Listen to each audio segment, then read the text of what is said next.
Hey, what's up guys? Welcome to Mr.V, the architect. Today we are looking at how to open any Autocad file in your iPad or your iPhone or any Android phone. Open your App Store or, or Play Store, search Autocad,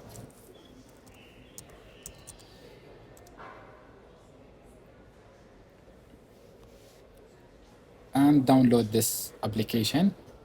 Then press open. Sign in your Autodesk account. Then open any Autocad file.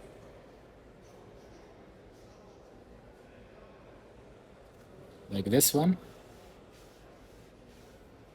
You can also measure this distance